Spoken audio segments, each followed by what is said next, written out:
somber statement. It's my great pleasure to introduce Dan Young. Dan is an associate professor at York University. He's jointly appointed to the Faculty of Education and the Department of Anthropology. He's an honorary researcher at the University of Cape Town. So he straddles both places.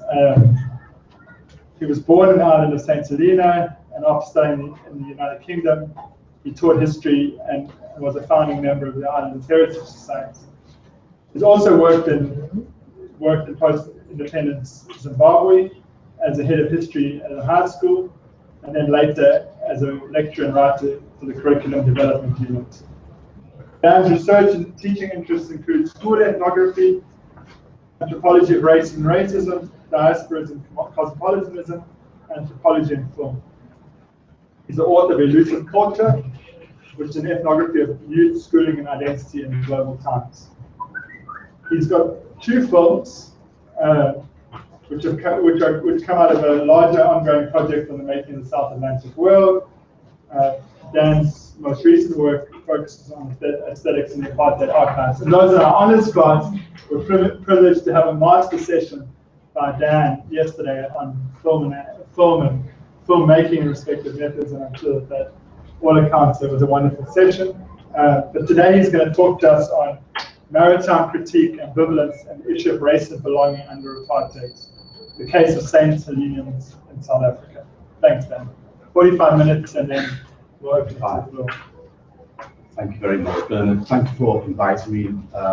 Very lovely to be here, back among friends, guests, Steve, Cheryl, Rob, Ben, and all the friends I met yesterday in the methods class, which was great fun. I read the abstract for the series on indexing the human, and hope that what I have to say today might make some contribution, but I think you can decide that at the end.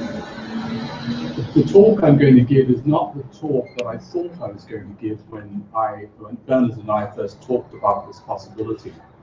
I have just returned on Friday, gosh, the days are collapsing now, just returned from the Northern Cape, specifically Concordia and O'Keefe, where I'm making another film which basically concerns the story of a number of men who came from St Helena to work in the mines there at the very beginning of the century. When the invitation to do this talk was discussed, what I thought I would do was to bring some of that footage here and have a conversation about it, talk about how I was thinking about it. But obviously that's not possible to do within 2 days. So I wanted to begin also, and decided against it, we wanted to begin with a few clips from the last film, Satima's Wind Song, to show something of my efforts to think with the sea. The film opens with the sea washing up over the black sand of Sandy Bay Beach on St Helena, over which there is an inscription about dialectics, a concept developed by the Caribbean poet Camus Brathwaite. Brathwaite coined the concept as part of his larger frame, to which he gives the name symmetrics. Dialectics has to do with notions of time, not as linear, not as dialectical, but as circular, with a tide that goes out, encountering and mixing with what is coming in. But the debris do not always return. Sometimes they go under and they wash up elsewhere in surprising ways.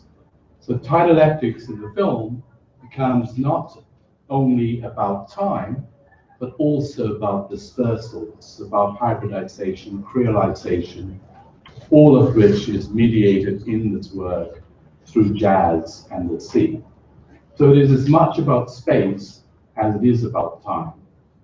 Additionally, there is Satima's story that speaks to a pattern of brokenness and her grandmother's attachment to the idea of being a mixed-race St Helenian, which had to give way to the more generic apartheid concept, colored. The story speaks to the alterities within that racial category, a sense of otherness that's attached to the memory of and the mystique of the island and the significance it played in the racial economy of apartheid. So this is one of the dominant themes that emerges from my efforts to write about the St Helenian presence and memory in South Africa. I would have shown the clip, thirdly, to talk about what happens in the film, in that how the images of the sea in ships frequently appear and return not simply as didactic illustrations, but also as provocations and as critique. That is, ships and the sea return as open spaces in the film to comment on what is being spoken about, rather than simply illustrate what is being said. So what I'm trying to do in this work is to not simply think about the sea, but to actually make an effort to think with the sea. And it is this exercise of thinking with the sea, having the sea as an object with which to think, that underpins my efforts in the Northern Cape to think about these men who came from this far-flung place to partake in the mining industry. So what I've done is to divide what I have to say into 3 sections. The last section is my reflections, which are very tentative, very provisional. In fact, the whole paper is tentative and provisional.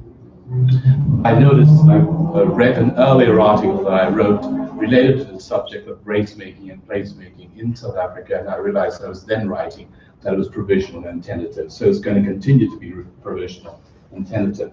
But I have 3 sections I want to deal with. The first I wrote simply as the personal and a theory of the sea. Then secondly, I want to go to some archival materials to invoke what I call the St Helenian presence in this country, and thirdly, to speak about recent efforts in the sea, in the Northern Cape. So here's an epigraph, and I know I should be flashing this now up on the screen, but my epigraph comes from Foucault's essay of Other Spaces, which was published in Diacritics in 1986. Very simply, we are in the epoch of simultaneity. We are in the epoch of juxtaposition, the epoch of the near and the far, of the side by side, and of the dispersed. I'm not going to say anything more about Foucault until the very end, but if you can hold on to this notion of the epoch of simultaneity, of juxtaposition, of near and far, side by side, and the dispersed. My mother died last year, a few weeks short of 90, and 27 years after my father's passing. With her passing, again, I'm drawn to reflect upon family stories, and the stories of our South African connections, and the histories and sensibilities they invoke. I'm reminded of the banter about the old times when men in the community, I was told, who had worked in the minefields of the Northern Cape and beyond, got together to tell tales, to spin yarns of their time in this far-flung place. Stories that spoke hilariously of corn cobs the size of the storyteller's arms, of Concordia as the only place in the world where water ran uphill, and the one that apparently always got the greater laugh was about areas where there were swamps and wherein one might find frogs the size of Aunt Sophie. And then there were the letters that arrived from and were written to my father's brother, who at the age of 16 in 1926, a date I recently discovered, went off to Cape Town to work in the store that was owned by his aunt, my grandmother's sister, in Walmer Estate. A store that was apparently sometimes in competition with his aunt's brother's shop which was located at a more active and lively location in Hanover Street in District 6. The letters to and from always began, "Dear brother, with God's grace and the greatest of pleasure, I drop you these few lines." The letters were read aloud to my father's father, unable to read and write himself. And then there was the cake that was beautifully iced and sent off to the son, brother, and uncle. And there was the tin of sweets that returned from the Cape with occasional bags of oranges. I've been thinking about these stories, the letters and the objects that circulated in and through my family, now as instantiated sets of relationships, networks and imaginaries that complicate the sense of being on an island, separated by vast expanses of ocean. To think more about the paradox of isolation coinciding with interconnectedness. And below, I will show how this paradox is played out in some of the archival material. Now, I've always had an aversion to self-conscious placing of the self in the story, and I notice a weariness about voids and tendencies to valorize experience and history. So I know I'm running now that risk. My efforts to look to the sea come from a very personal place, of being born and growing up by the sea, of constantly traveling by sea to get home and to leave home, of a consciousness of being separated but also joined by the sea, and the practice of contemplative looking out to sea, both on the island and while sailing the ship that connects it. Traveling for days by sea prompts a different kind of thinking and perception compared with thinking on land. At sea, thoughts become so much more elusive and transient, and contemplation goes in circles. Sometimes there are no words to describe these contemplations, and the metaphoric sense of being out to sea with them. The sea generates its own affect, and affect is best evoked, not represented, through a turn to the aesthetics and the arts, hence film. Lately, there is the melancholia and nostalgia as these journeys by sea are about to end with the opening of an airport on the island. That's a different story. The sea was, by and large, historically seen as that vast emptiness over and across which anthropologists travel to find and engage its other. The sense of an emptiness is despite the fact that during the 19th century alone, 100 million people traveled across the seas, usually in search of better opportunities, which means that the space was a very busy one. Subsequently, and as James Clifford notes, the discourse of ethnography has been separated from the travel. Anthropological theory, for all intent and purposes, has been constrained by a bias that is sedentary, rooted in the land, traversing the land, and or, as in more recent ethnographic practices, of being multiply placed in different lands and spaces. My own efforts to shift beyond the sedentary in conceptualizing my project is an effort to think not only about, but also with the sea. I draw on a body of scholarship that spans literature and poetry to explore the potential of the sea as an idea, as a metaphor, as human practice, an anthropology of the sea. This might be related to one of the many turns in anthropology. In this case, it would be the literary turn. Thinking with the sea works at the level of the poetics, metaphoric associations, mobility, and flexibility. The sea challenges our notions of place and space. Place emerges from boundaries, from lines drawn, literal and figuratively, on the landscape. It is that place that we can talk about, that place. But the concept of boundaries have to be rethought on the sea. And this ultimately means rethinking notions of space with respect to the sea. Jake Fallon, in an introduction to an interesting collection on the sea, published significantly by the Modern Language Association, notes that in discussing landscapes, we would no doubt talk of paths and monuments. We might also talk of how these things gather place around them as human agency, reflecting aspects of intentionality, history, memory, and identity.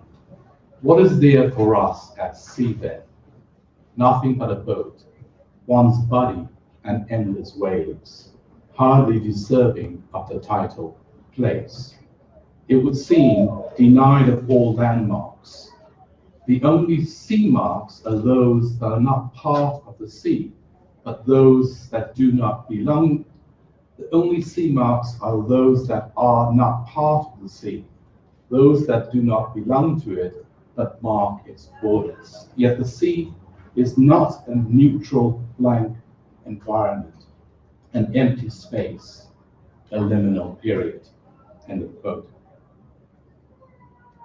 Deleuze and Guattari's distinction between smooth and striated space is useful for thinking about the sea. Thus, while the striated place is ordered and regulated, the smooth space requires irregularities. It is heterogeneous, and it works against universalizing. The philosophy of Deleuze and Guattari is useful in other ways.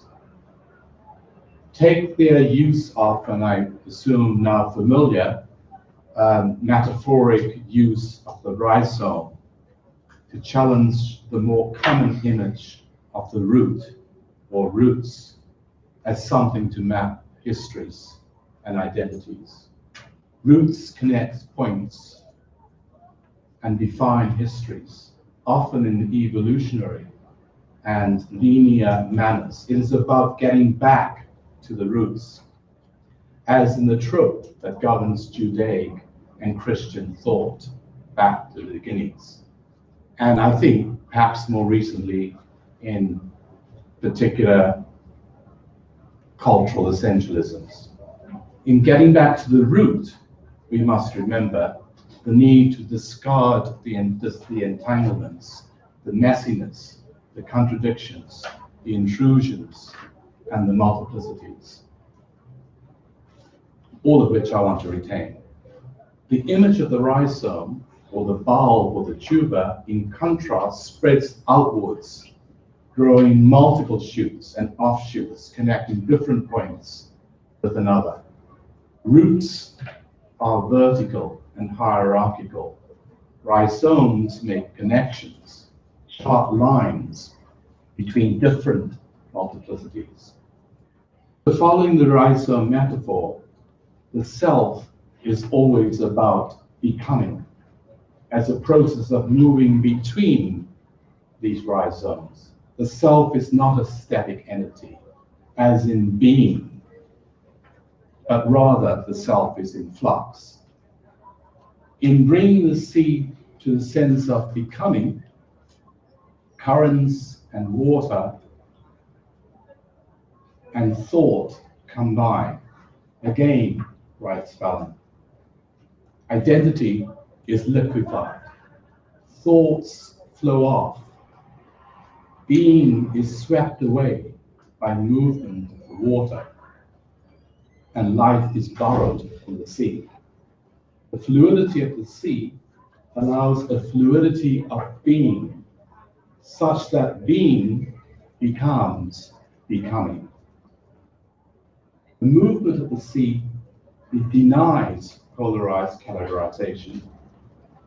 And what the sea then does is to suspend any sense of the solid and the certain.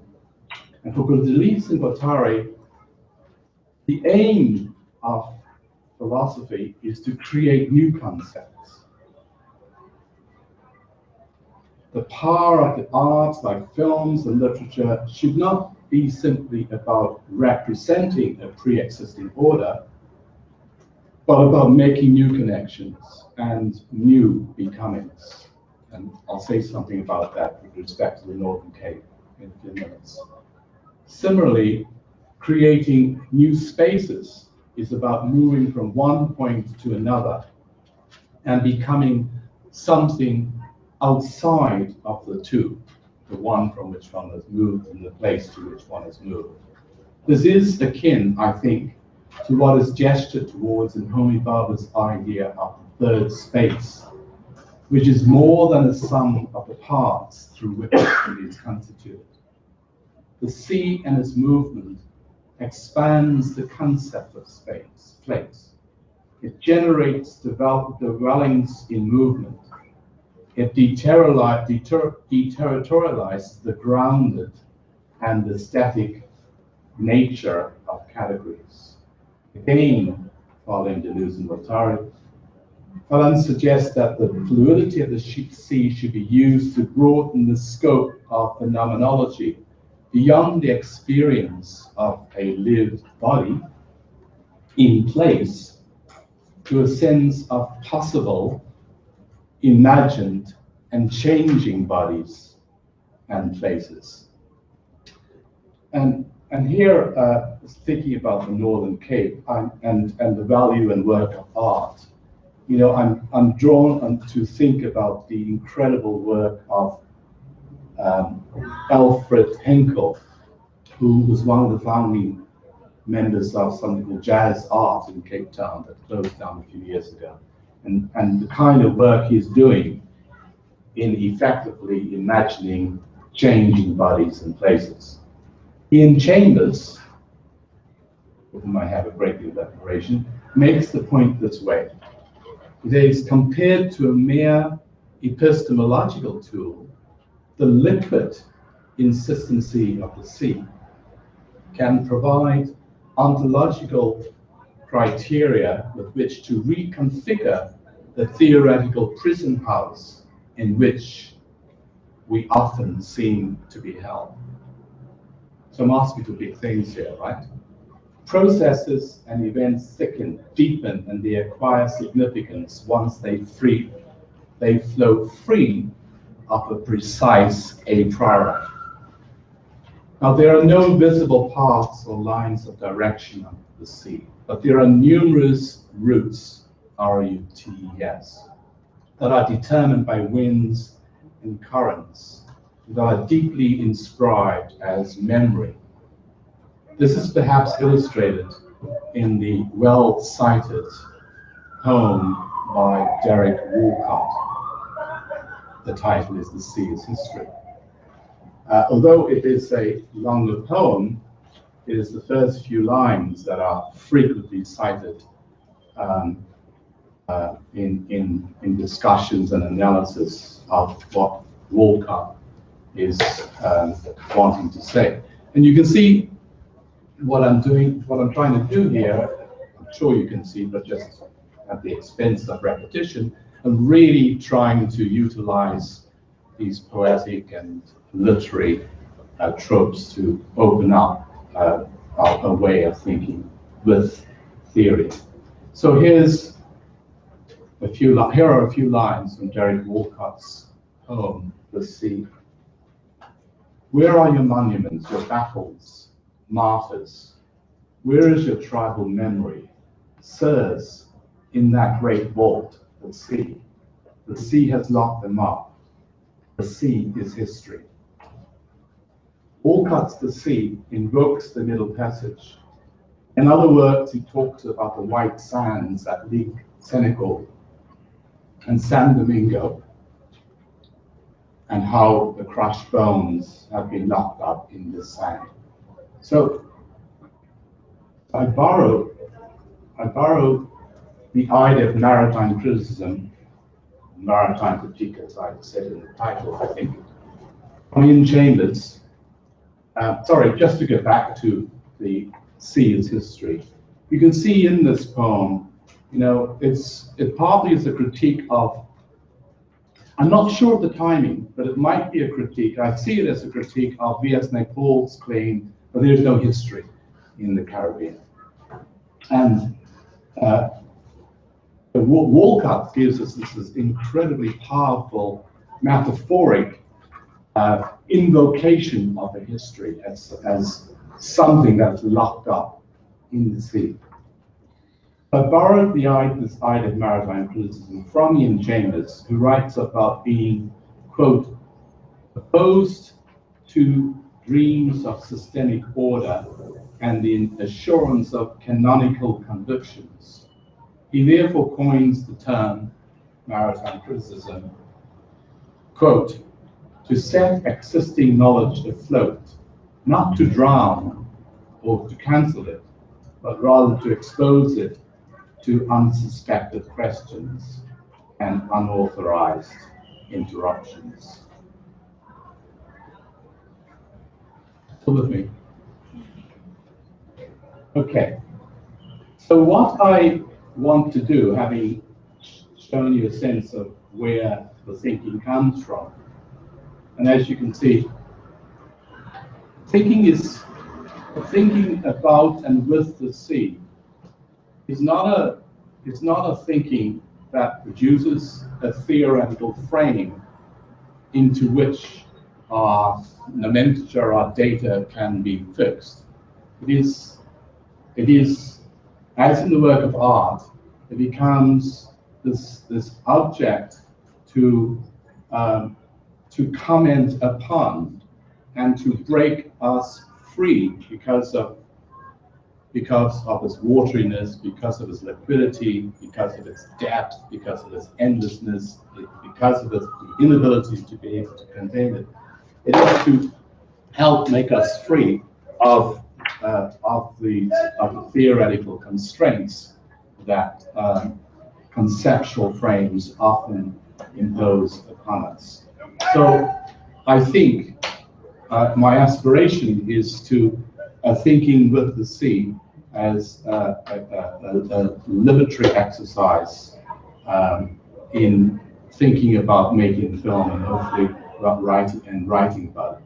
I noticed, sorry, I did make an effort to write about this in Social Dynamics a few years ago, if any of you might be interested in looking at it, but I've read a hell of a lot more since those days. So that's the backdrop. It's not, if you like, as I said, the theoretical frame, it's the kind of theoretical backdrop against which the thinking about my work on this question of the St Helenian presence and the St Helenian memory is being drafted. And it is the backdrop against which the filmic work that I'm doing is also constructed. What I want to do now is to move to partly to illustrate, but also to just sort of, this has been theoretical, to give you a little bit of ethnographic / historical content to the story as discerned from a number of extracts from the archives. And I will finish with a discovery I made 4 years ago in the provincial archives here in Cape Town. The discovery, of course, that ultimately led to this current project that I'm pursuing up in the Northern Cape. I say the Northern Cape, I should be much more specific.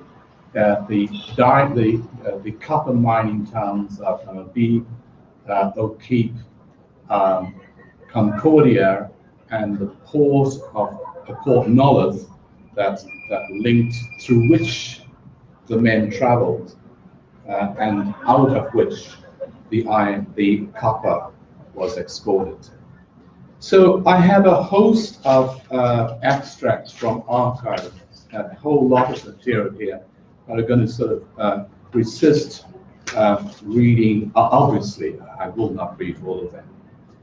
First of all, just speaking more generally, so the movement between St Helena and South Africa was a fact of life by the beginning of the 19th century.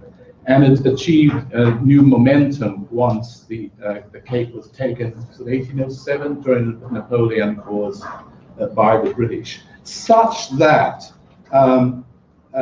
during the Napoleonic era, and this is 1820s, such that there's a petition here by a person of the name of Maribach, who with his family was removed from St Helena at the time.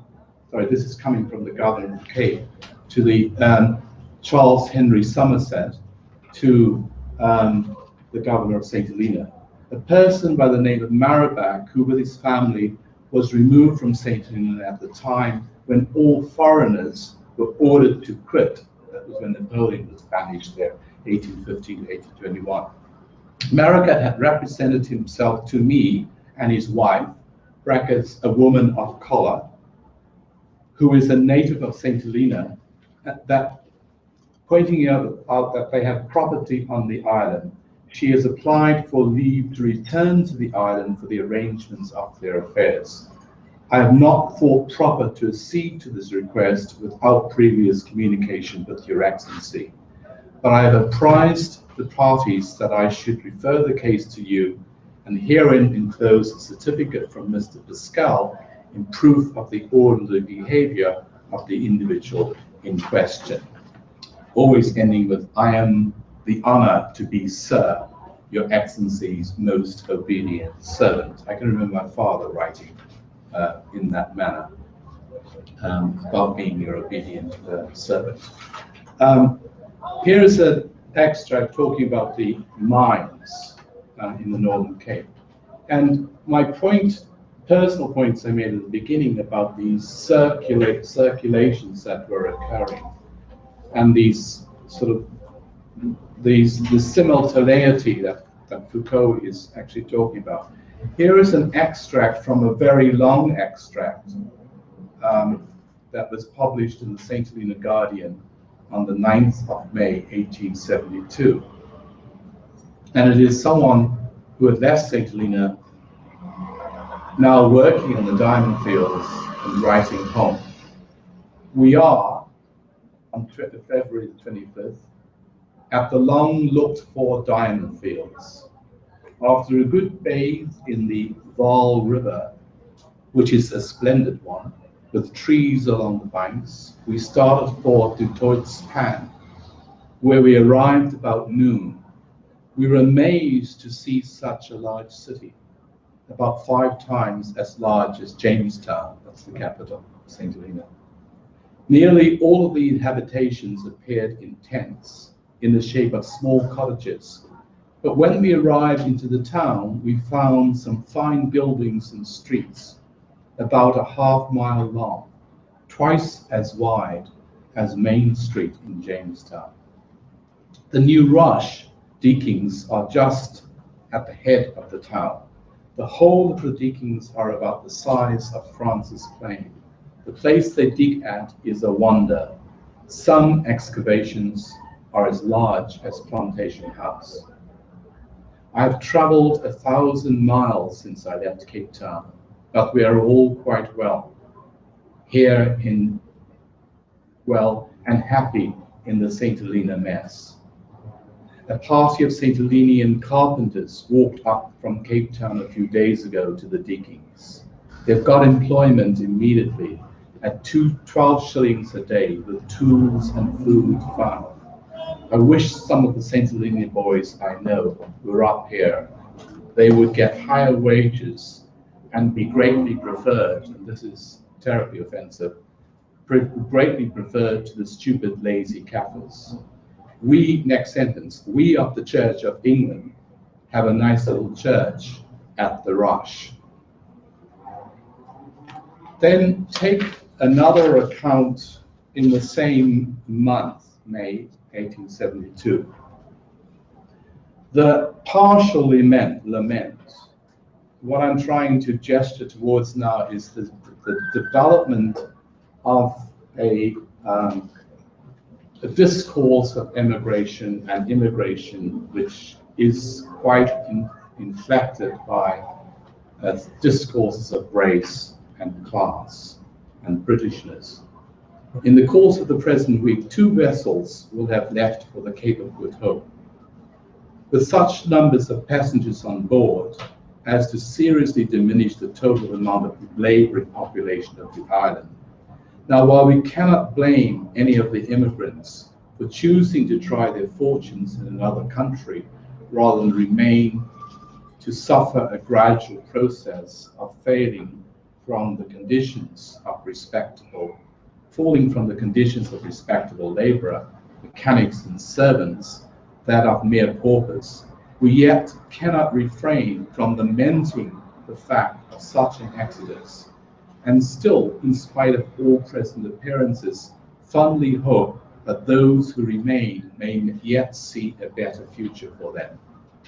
That our young lads should ship as sailors or whalemen or emigrate to other colonies to seek their fortunes, and hereafter return to their island homes.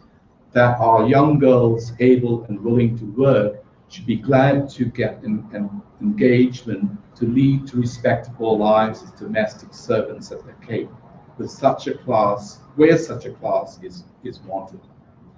This would be a subject of rejoicing, and every assistance ought to be given further in reviews, but to see elderly men and women, heads of family, having a trade or occupation obliged to leave that have been accustomed to and take their chance of employment in another land to avoid starvation in this is indeed sad. It then goes on, and it's significant for another quote that I want to call attention to, which comes from Durban, if I can find it.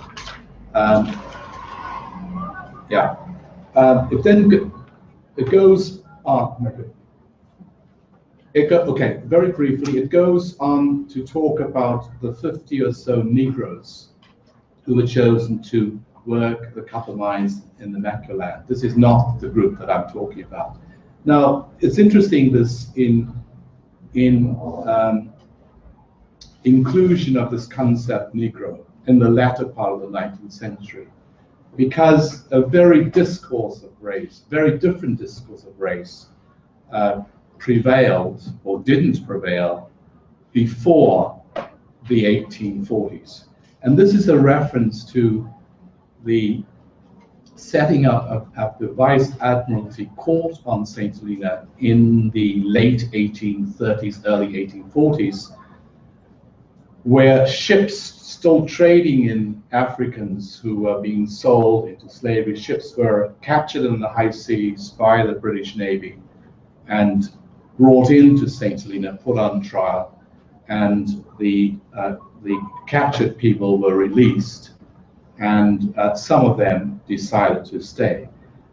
I'm writing a paper on this particular moment in the island's history because I think what the presence of these folks did as the late 19th century progressed was to generate the sense of an other and otherness within the island. And it is in that sense that a sense of being from the island and who is an islander becomes a topic for debate and discussion later on. And this debate becomes quite lively in Natal, where a lot of immigrants have also settled. So in Durban, we see lots of assertions and counter-assertions of what it means to be someone from St Helena in South Africa. So the Times of Natal, for example, published 2 letters from St Helenian immigrants expressing their displeasure at the manner in which the islanders were being represented in the press. And their counter-assertions are really quite hilarious. The paper was reprimanded by these 2 writers for their quote-unquote limited knowledge of St Helena, for the comparisons that it was making between quote Kaffir coolies and St Helenas, and quote for conflating the St Helenians with the West Coast African and other of no character passing as St Helenas. This idea of passing as St Helenians, this idea of privileging what it means to be from the island, becomes for me quite significant in this work that I continue to do, where the island continues to be this almost mythical place for people in carving out a sense of belonging in now a post-apartheid society. It surfaces again and again, as it did in the last week or so up in the Northern Cape. You know, we grew up, we were very, very, very proud to be from St Helena, but we knew nothing about it. Our grandfather told us nothing about the place, nothing. We know nothing about it. Then what is it that you were proud about, I asked. Well, you know, we were from out there. We were people from the sea. We came from the island. And that sense of people from the sea, that sense of an identification with the almost mystical place that the island now holds, is also a comment on people's relationships to notions of indigeneity as well. And this, of course, is happening in the late 19th century in South Africa, and here, according to the archives, in Natal. So the second letter took great delight in declaring, I quote, "Sir, St Helenians are pretty much scattered over the globe, and may be met with in all respectable grades of society as mechanics, shipmasters, doctors, and commissioned officers in Her Majesty's Army, Navy, and yea, the island has even raised up a son of the soil to govern its people." So there's the conflation of class, there's the conflation of discourses of respectability, conflation of Britishness and race in these archival utterances. Finally, from the archives, and this is the story that I discovered 5 years ago, 4 or 5 years ago. And when I brought this back to UCT, my good friend Susan Levine said, "Oh, you've got another film there." And I said, no, there's no one to talk to. And of course, we don't need anybody to talk to in the sense that this film is now being imagined. So here it is, referring to my telegraphic dispatch of the 18th instant and Your Excellency's reply dated the 19th, I have the honor to inform you that on the 19th instant, I sent a telegraphic dispatch to Your Excellency, which decoded ran as follows. In reply to your telegram of today, please convey cordial thanks of St Helena government to your ministers for their kind consideration. 100 men sail the 21st of May. I am satisfied with the terms of contract. Dispatch follows by mail. The agreements were all signed and each man had received an advance of £2 with which to complete his outfit. Further, every man was looking forward to regular employment and to being in a position to allot his family a monthly sum of money. So serious is the depression in St Helena today that had the men not been allowed to go to the situation, the situation would have become much worse. The minister's thoughtful consideration is fully appreciated, and I beg to repeat my cordial thanks to them for having consented to the men going to Port Nolloth. As to the terms of the agreement drawn up with the men, I have fully discussed the matter with gentlemen who are in a position to give an opinion thereof. One of whom is Mr. Pooley of Kimberley, who is on a visit to the island. My police magistrates informs me that the terms of the contract are more familiar than on previous occasions when St Helenians have been engaged to work by the company referred to. The rate of wage and the passage is granted free, owing no doubt to the distress prevailing on the island today. This concession allows the men to grant their families a monthly allotment from the start. Quick other point about this. Among these men, there are 3 ex Boer prisoners galore, who settled on the island after the prisoners of war left, and two men who have already been to work in the Northern Cape over the last 3 years. So there are 3 Boer prisoners. There were 6,000 interned on the island from 1900 to 1902, and now 3 of the handful who stayed, married local people, local women, 3 of them now are returning to the Cape. So that is what prompted, that is the story that prompts this film that I am now in the midst of, I've started to make, just at the beginning. And I would have done, but Bernard tells me 2 minutes ago that I only have 5 left. So perhaps we could leave what I've been doing and maybe it will come up in a discussion. What I just tried to do, never mind, no, I tried to do. It's an insult to repeat. So, okay, so 4 visits to the Northern Cape. The thing that, many things struck me, but one of them was the drama of the landscape and the multiple shifts that I observed in these 4 stages. You know, from these dramatic, sculpturistic, massive rock outcrops. There's the harshness, and then it gives way to a delicacy with the coming of the spring flowers.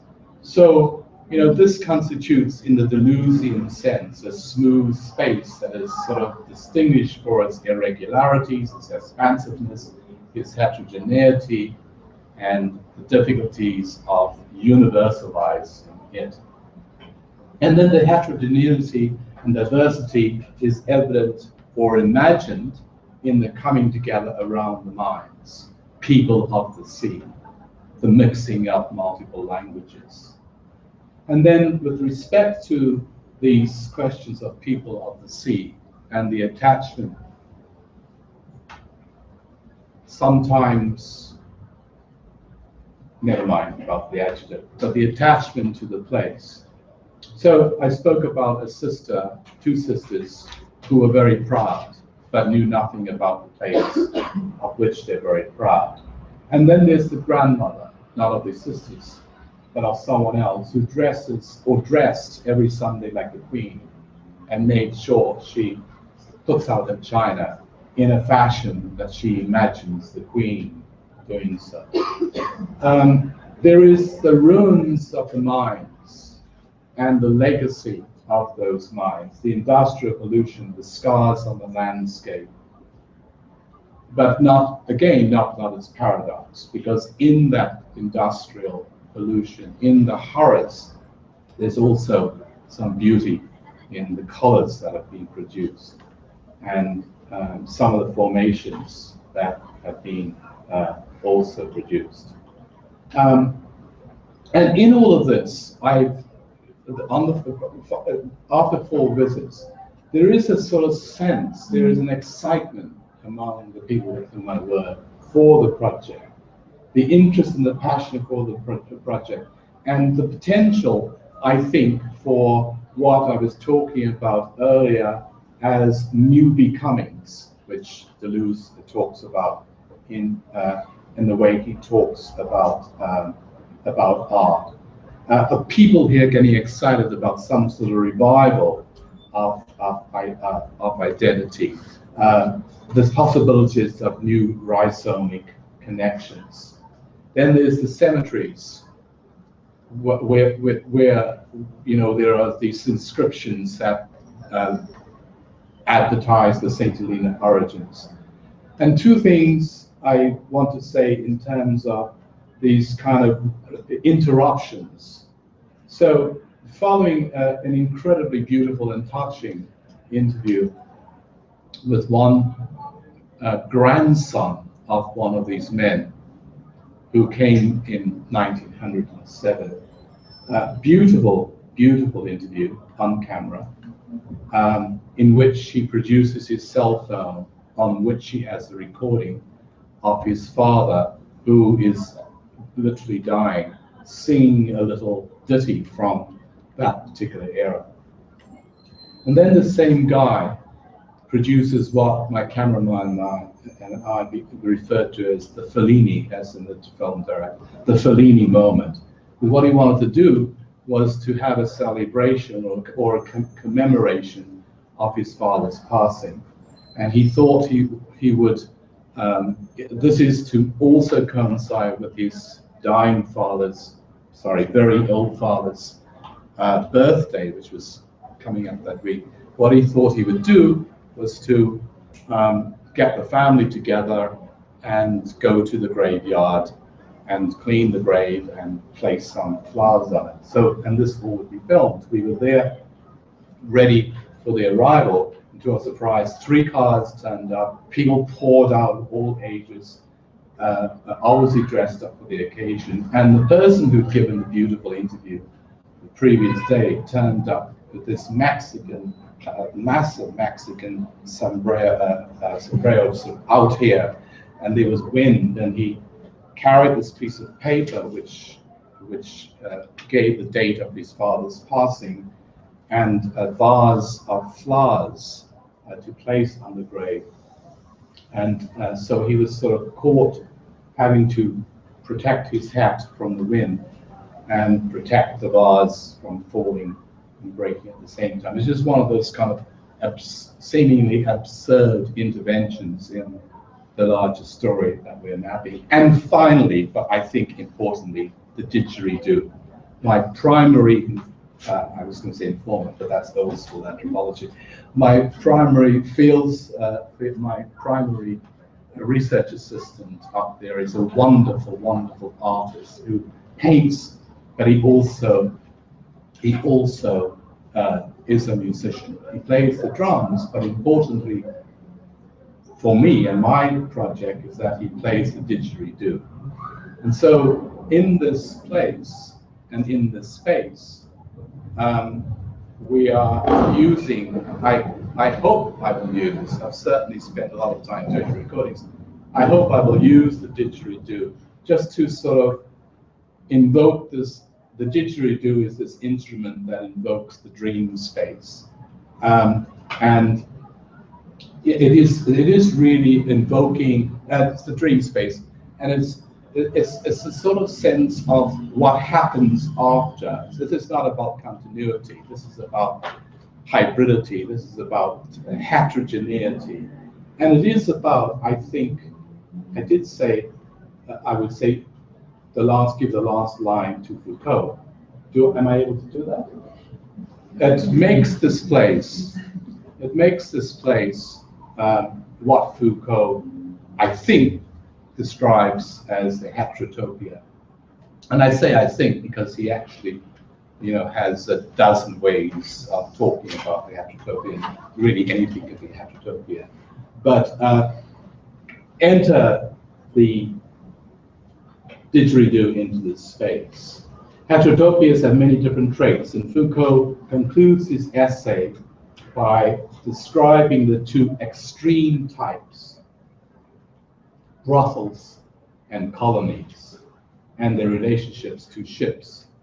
He writes, "The boat is a floating piece of space, a place without a place that exists by itself, that is closed in on itself, and at the same time is given over to the infinity of the sea, and that from port to port and track to track, from brothel to brothel, it goes as far as the colonies, in search of the most precious treasures they conceal in their gardens." He could have said mines. "You will understand why the boat has not only been for our civilization from the 16th century until the present, the great instrument of economic development, but has been simultaneously the greatest reserve of the imagination. The ship is the heterotopia par excellence. In civilizations without boats, dreams dry up, espionage take the place of adventure, and the police take the place of pirates." Thank you.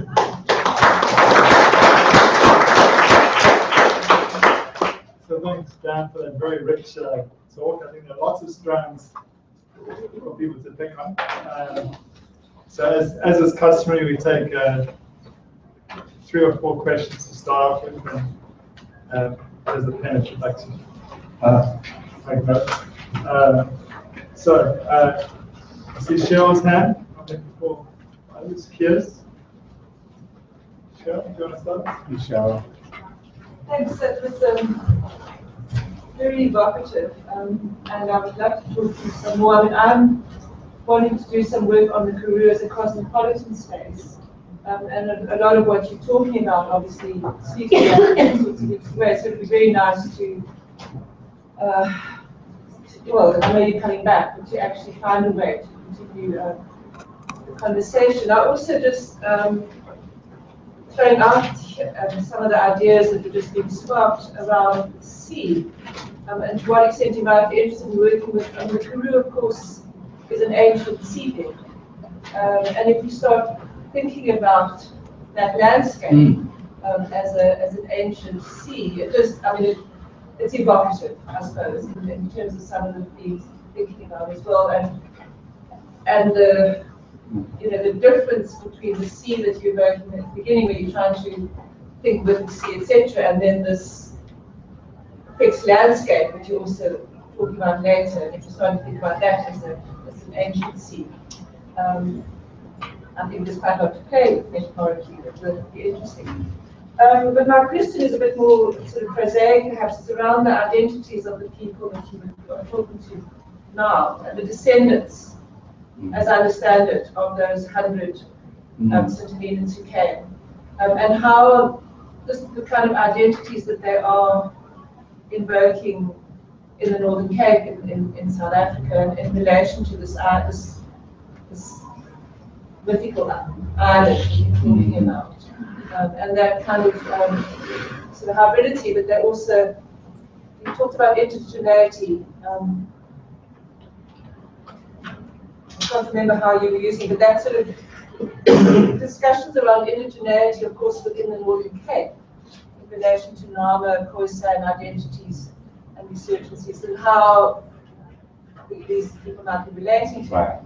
And then again, just to throw this out, the didgeridoo is interesting in terms of Australian indigeneities and Aboriginal green spaces, etc. But the movement around indigenous instruments from the Northern Cape as well, and of course some of those instruments sounding to my untrained musical ear quite similar to the didgeridoo. But, and whether any of those, there's interesting work being done also around music of the Northern Cape, and whether that's featuring.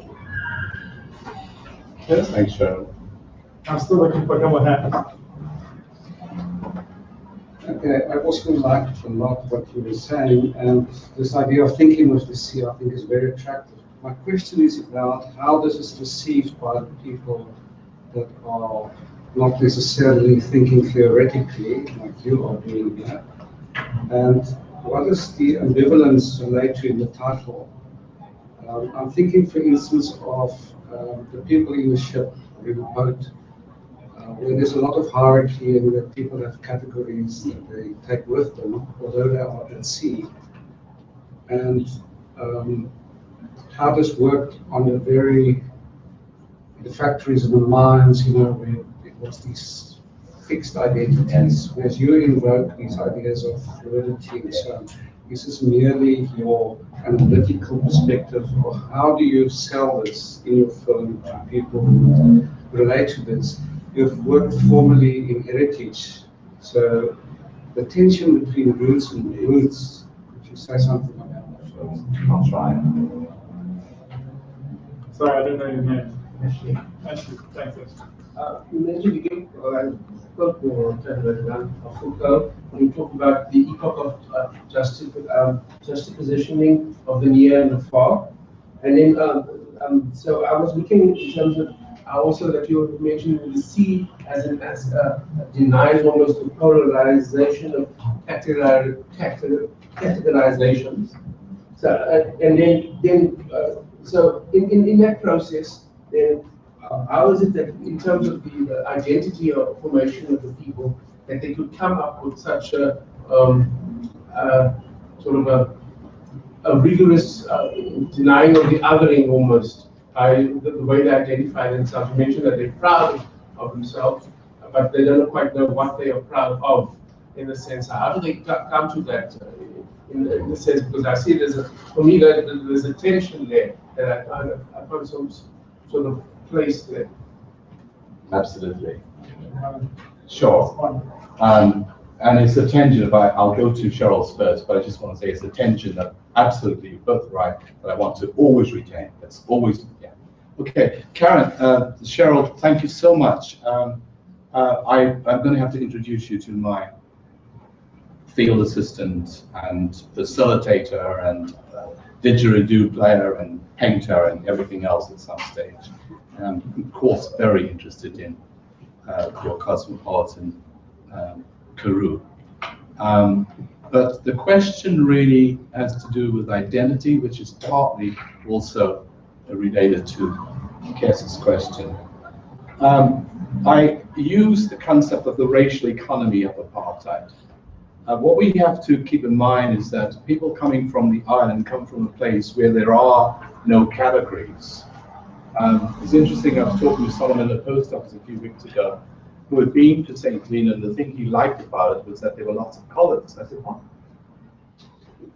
He said, there were lots of collards there.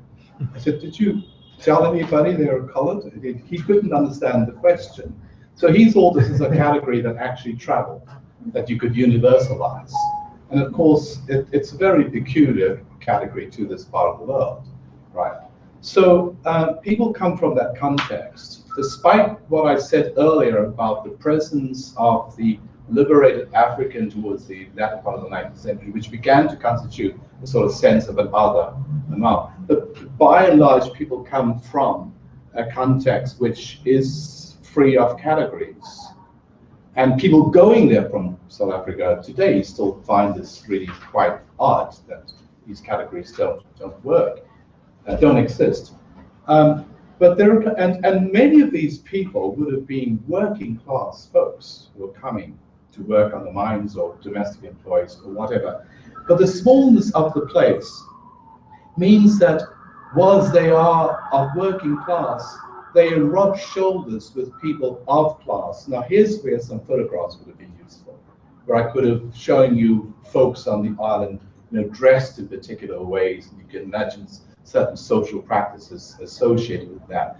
So what, in terms of this identity, and this is me extrapolating rather than what people are actually saying, in terms of an identity, there is an aspiration to a sense of Britishness and Englishness. But at the same time, one accepts one's, if you like, fate as classified color. The other thing that happens, of course, since people from the island went both ways, some became white, but the majority were colored.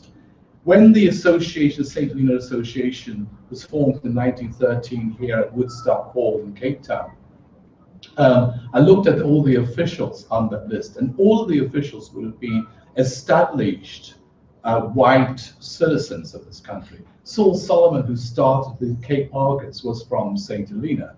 Right, so these are kind of the likes that these guys in Durban are referring to when they're greatly insulted by the fact that there are these recently arrived Africans who are masquerading as St Helenians. But the thing about these people that I've been talking about recently in the Northern Cape, they talked about growing up with this pride, but nevertheless, they see themselves as I said, colored. We're nothing but colored. We live in a colored town. There's no sort of sense of being anything other than colored, except that there is this romantic associations, the romantic identification. And here in Cape Town, I remember someone telling me fairly recently that whenever they got in trouble with the law during apartheid, their mother would always say, they should remember that you are British. You are British. Because they weren't British. They're South Africans. and they were classified color, but that sense of being British allows them to think that they were different within. And I think, actually not I think, someone named it recently. Here's a story, and this one comes from Peter Maritzburg, where I was a few weeks ago. And here's a woman who brought out her objects, having people talking about objects. And there is the Bible, that's another story. But there she brings a birth certificate, and it is a source of enormous pride, a birth certificate. Because her race, guess what her race is? What is her race listed as? Her race is St Helena. She is a St Helena race. And then there's someone in Northern Cape, one of the families of 6, who is also enormously proud and envied by the other 5 because they are listed as Cape Colored. She is listed as St Helena. And I said to her, how did you feel about this? And she named it. She said, proud. And also, she said, if I'm honest, superior. I said, but it's an odd category. We think about race as being about what people look like, bodies. She said, yeah, but you know, it's like the Indians. They were a race. So it speaks to the absurdity, of course, of apartheid. I'm not sure if I'm being terribly helpful. Yes, it is me being theoretical. Nobody's talking in this manner, obviously.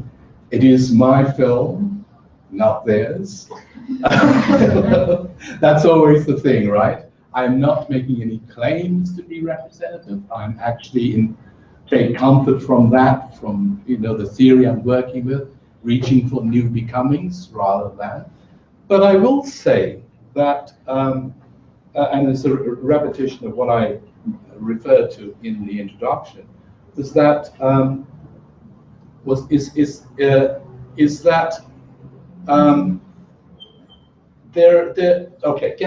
me get to ambivalence, and then I'll come back to a train of thought in a moment. Ambivalence is my favorite word. It has been ever since I, was doing my doctorate. Ambivalence exists where there is a category, because a category cannot contain all the complexity. So it is, as Homi Bhabha talks about, I am, but I am keeps lingering. I am. So people will tell you what they are, but there is an anxiety about certain assumptions that are being made about that category in your mind. I am this, but I don't want you to, again, not their words, to over-determine me by that this.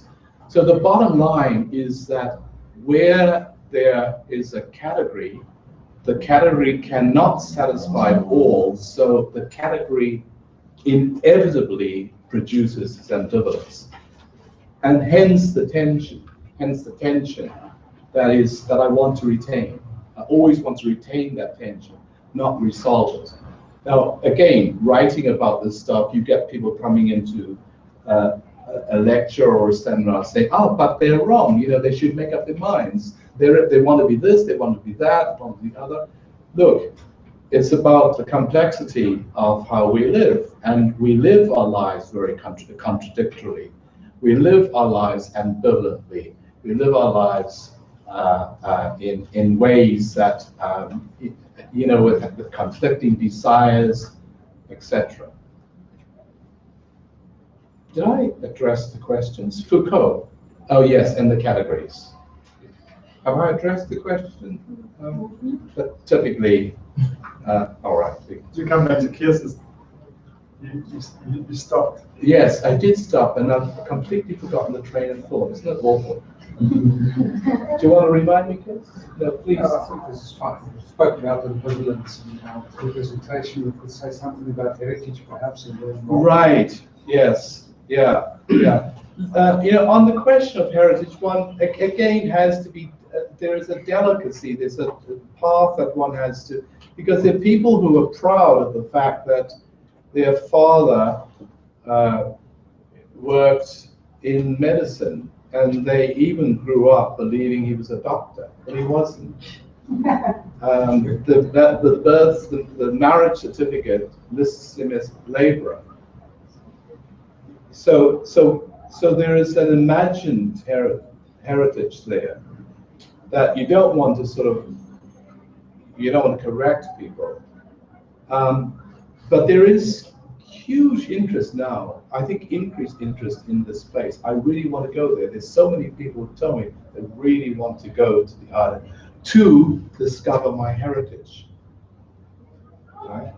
Now, I don't know what the heritage is that they will discover. I think they'll have an incredibly interesting experience. And they'll probably come back talking about doubly proud they are. Because there's a St Helena Association in Pietermaritzburg, and 2 groups have gone, and has simply heightened rather than destroyed their association of fantasies and desires about the place. It hasn't diminished it at all. So this is, there's a way in which heritage gets imagined by them. And that's not to say that people are not interested in, the fact that ancestors may have been laborers, but it happens in any sort of, if you like, communities, I don't know if that's the right word, that are kind of marginalized in a way. In a way, I mean, you think about this sort of heritage industry almost in the US, in the face of people having histories eroded and rolled over and denied, and then you get the generating these sort of heritage meetings, and often it's sort of imbued with a lot of kind of romanticism. I'm not aware of that among the people with whom I'm working. But there is the fantasy, like I said, around the doctor. And that's really about class and professions. Okay, another round of questions.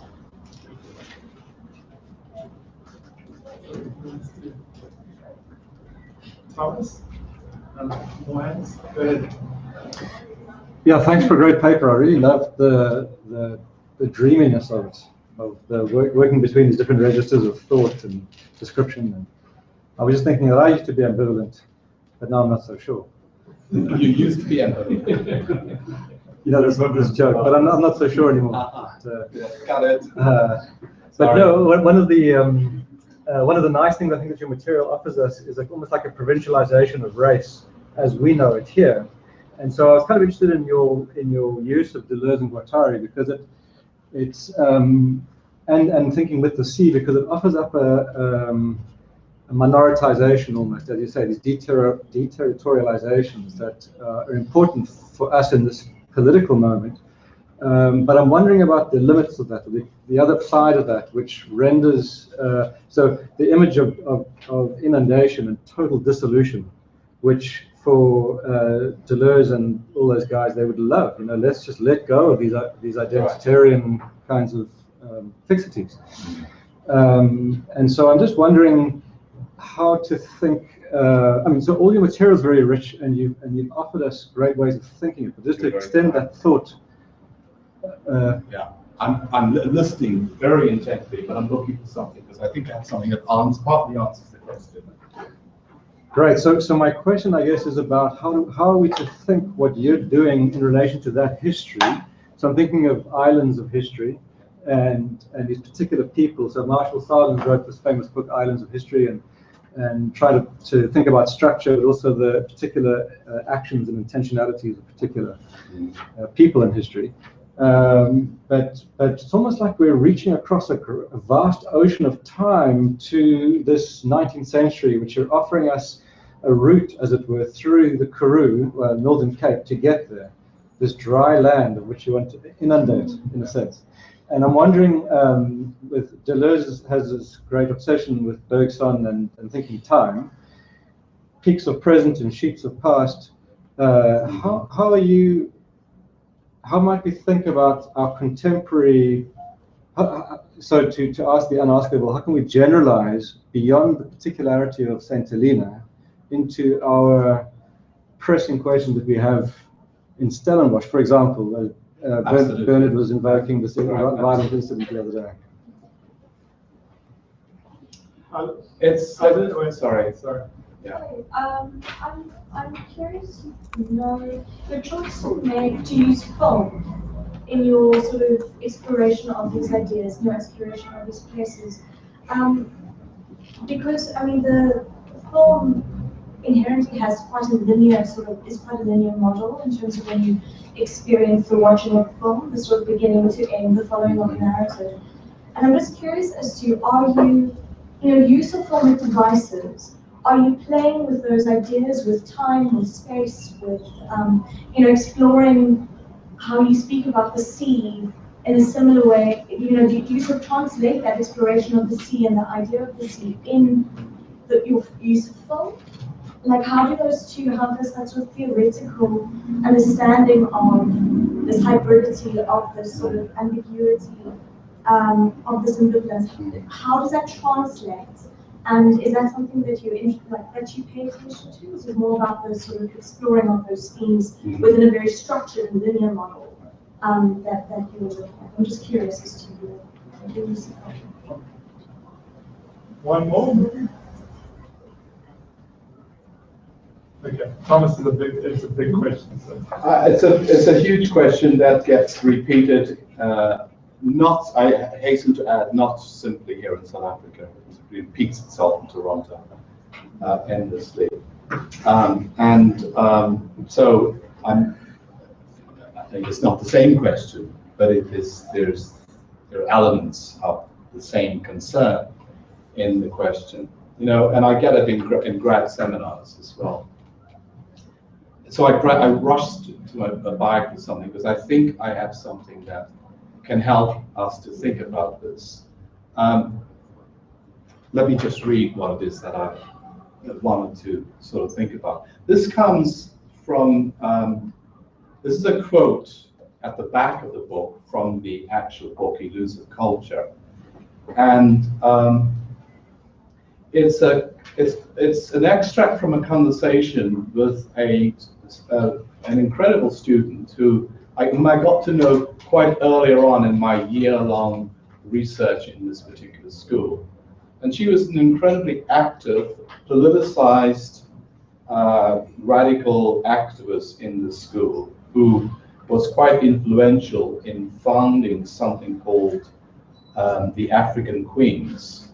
What the African Queens sought to do was to contest their marginalization through race and gender. So the way in which gender and race come together as Black women. And they did some phenomenal work. Although, as we will read in the book, the group seemed to disintegrate it fairly quickly. And my take on that is that you can only have one queen. There are other reasons, but that was an important reason why it disintegrated. And very earlier on in this research, this is what the student had to say to me. And I hope it helps to answer the question, Thomas. She says, she says, at one point I thought of myself, remember her history, I just told you what she's doing. At one point I thought of myself as a Black woman, and that limits me, because as a Black person, there are things that I'm supposed to do. So I had to shed that. I'm not just Black, I'm a woman, and that limits me as well. But if I think that I'm limited, then I don't dare risk anything or try to do anything. So bust being Black and bust being a woman. So what I think you've gotten in that is the sort of sense of someone who knows the value of these practices that calls for closures around a category, through which she has to work in order to do the anti-racist work that she needs to do. But she recognizes that even as she does that, she is more than the sum of the work that she's doing. And I'm asking in my writing, my thinking, and in my teaching, really, for nothing more than that. We want, we want people to continue to do this really important work, that Bernard was gesturing to at the moment. And with all of my, if you like, post-structuralism and so on, then people get shocked, but how can you ascribe to these affirmative action policies? I said, well, hang on a minute, right? There's a history that gives me an attachment, and to that, those practices, that requires me, not just requires me, that makes me want to do that work. But it doesn't mean that at the same time, we can't be engaged with Deleuze and Guattari and all the complexity and multiplicities that is entailed in that. I think another, forget the other example I was going to give you that came from my actual teaching. The question of how to do this in film, maybe this is a bit of a plug, but if you watch Statimus Winsome, then you might get a sense of how I'm doing it there. And so, and I'm often surprised by how people talk about it. Like, gosh, I didn't know that. I liked how you really. And that's, I guess, this sort of sense of another becoming is the object itself opens up other kinds of ways of thinking about these identities through jazz and the ocean. Thomas, was that? It's always. Okay, I'm sure that all of you have more questions. The very provocative and evocative seminars has stimulated. In half an hour, we will have a reading group with Dan. So I hope some of you can join us for that. And it'll be free flying, and there'll be chances to think about questions that have been addressed and maybe are still to be addressed. So thank you very much, all of you, and thanks so much to Dan. It's been a great day.